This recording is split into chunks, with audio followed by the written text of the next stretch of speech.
Hey guys, Chris from Hockey Tutorial here, and today in this video, we're going to be taking a look at the difference between runners. Now, this is a video that's been heavily requested since the previous version of this video that I made quite some time ago.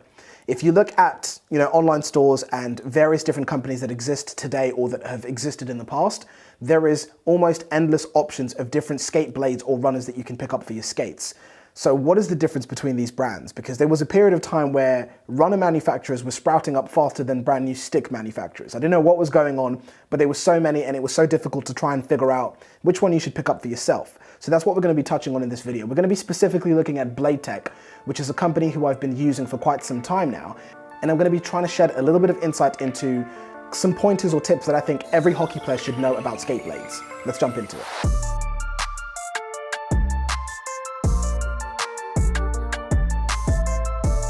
And as always, before we jump into the video, please make sure that you thumbs up because it really does help us out.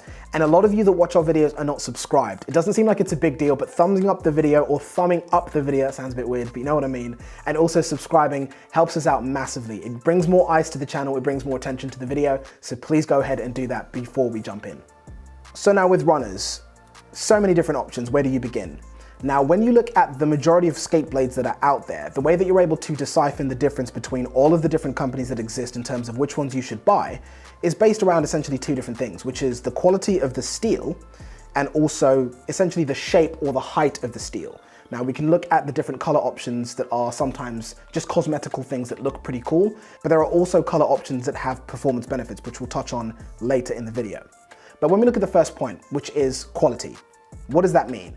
It sounds like something that is just made up because steel is steel, right? Not really. When you're looking at hockey skate blades, steel isn't just steel.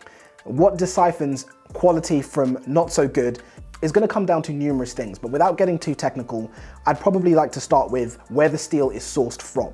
Now, depending on where a company is sourcing its actual steel from, there is a big difference in the quality of the steel. This comes down to how it's been refined.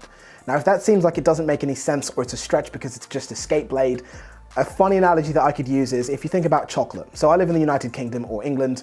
Chocolate in the UK it's okay, it's good, it's tasty, it's not that bad. I'm gonna go out on a limb and say that I think that the chocolate in the UK is much better than the chocolate in the USA. I know you guys are probably gonna slay me in the comments, but it's just fact. I've been everywhere around the USA and I can never find a good chocolate bar over there versus the UK. Now, do what you want with that comment, but moving on, when we look at chocolate in the United Kingdom or in England, it's okay. But if we look at chocolate in Switzerland, it's outrageous. So there is a big difference in the quality of the product based on where it's getting sourced from and what ingredients they're using and how they're putting those ingredients together. It's the exact same thing with steel that goes on our skates. Now, where the steel is sourced from, although it's important, isn't the only critical element that dictates if the steel will be good quality or not. It's also the method in which it is processed and refined. Depending on where it's sourced from, what elements are added to it, how refined it is, all of this affects the purity of the steel. But not only that, when I reference quality, I also mean how optimized is this particular steel for the sport of ice hockey. That has a massive impact into how the steel will react and perform and survive all of the harshness that it has to deal with the sport that we all play. So when I say this steel has better quality and it's better refined or it's a higher grade than this steel, this is exactly what I mean. Now, when you look at all of the different types of steel that are available out there, you see a lot of different shapes and a lot of different designs with the runners that you can buy, but Latex are the only company that holds a utility patent. Now, what this essentially means is that it protects the functionality of their runners rather than the design of their runners. So when you're looking for some runners for yourself that you'd like to use, the way that you figure out which ones are the good ones after isolating the quality standpoint, it's going to be looking at what is protecting that runner from any other imitation or copies or other manufacturers that make runners that are out there. Now with Latex runners, if we look down the list that I've explained, quality check in terms of where they're sourcing their steel from, their steel and their runners is at the optimal quality for the game of hockey. So the quality level is definitely there. And these would probably be the only runners that are currently on the market that would be even comparable to Step. So that's a big, big deal. So keep that point in mind. Now, when we look at the shape, Latex runners are definitely a different shape to some of the other runners that we see. The runner tends to be much, much higher. Again, that's there to optimize on your ability to be maneuverable on the ice. Higher steel means a better turning radius on the ice, so you can turn tighter, but not so high that you lose balance and it's a bit unstable. From there, looking again at the shape, with Latex runners, they have a very unique cutout in the front portion of the skates blade at the top. This is referred to as Latex flex force technology. Now how this works, the front portions of their skate blades, as you lean in to take a stride because of that cutout at the top of the blade, flexes into the actual holder and stores up energy while you're leaning into your stride. Now when you actually complete the stride and extend your foot out, that energy is then released.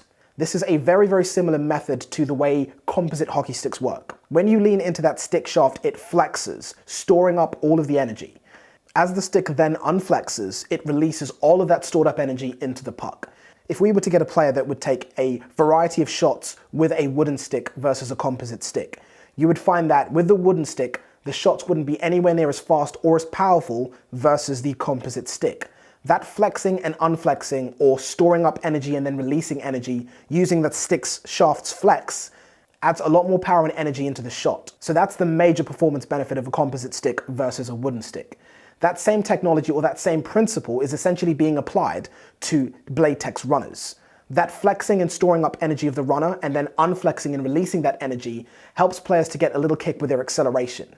Now with Latex runners, players on average are seeing a 5% increase in the speed of their acceleration using their flex force blades versus the traditional stiff hockey skate blade that we've seen for many years.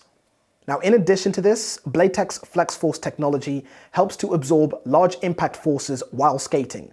This reduces the pressure in your ankles, knees, and also your hips, allowing you to be a much more efficient player, keeping you on the ice for a longer duration of time. Essentially, not only do Latex runners have a functional or a performance benefit because of the technology that's incorporated into their runners, but they also have a health benefit as well. A player that spends maybe 1 or 2 hours on the ice a week will also see health benefits from their runners. But a player that is on the ice multiple times per week, a lot of hours, perhaps somebody that's playing competitive hockey, that type of player will be benefiting a lot more from the health benefits of these runners. Essentially, the more time you spend on the ice, the more these runners are going to be helping you. So looking back, most blade manufacturers have those two deciphering factors, which is the quality and also the shape of the blade. But when we look at blade tech, we're getting the quality, the shape, the actual performance benefit, and of course the health benefit. In addition to all of this, Blade Tech also have the ability to create pretty much any custom color designs or custom mixtures or variations that you might want for your runners. This is a subject that we'll be going into a lot more detail with another video, but in short, the method that Blade Tech uses to apply color onto their runners is very different from any of the other manufacturers that are out there. Now, what you get with their particular type of color application is that it lasts a lot longer and doesn't chip and scratch anywhere near as easy as some of the other runners that we've come across before. Now, when we come back to what I mentioned earlier on in the video about the cosmetical differences with blades, the different colors. So if you have blades that are pink, green, blue, red, now although those look fantastic, and I've said this many times in videos, they hold no performance benefits whatsoever. Now this isn't me discrediting different colored blades because trust me, I am a fan of color on the ice, excuse the pun. I absolutely love seeing variations in color. I love seeing people customize their equipment so it's more personal. But of course, these different color options don't hold any performance benefits for the blades and the player. But when we look at things like black steel, if it's an oxidized steel, that essentially is a hardened coating on the outside of the steel, which is responsible for the blade being black, and that helps to harden the blade. So it's better able to withstand things like chipping or just general wear and tear of the game, and it also increases the edge retention a bit and is very, very good at fighting rust and corrosion.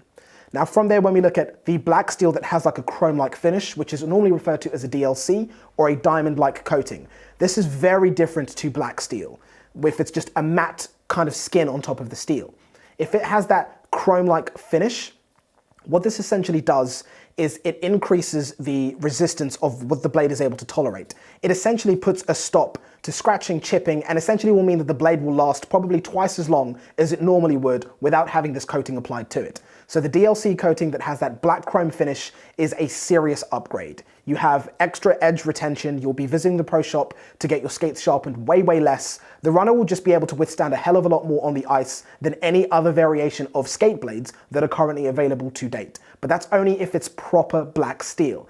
And to my knowledge, aside from Blade Tech, there's only one other company out there producing steel that has a proper DLC coating.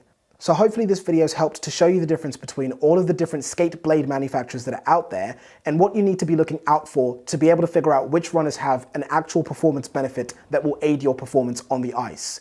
If you want more information on what Blade Tech do, there's a link down below in the video description to a video overview where I take a detailed look at the different runners that they currently have. They have some pretty crazy custom options which are pretty sick, so if you want to see those, leave your comments down below in the video description, because we do want to do a video asking you guys to help us design some crazy looking runners and seeing if Blade Tech can make them. Because aside from everything that they do, they have some pretty unique customization options that they're able to produce. So if you have any questions or you want to see that video, comment down below, or if there's anything else that you want to see from us, comment down below. But make sure you give the video a thumbs up, subscribe, and take care till next time. Peace out.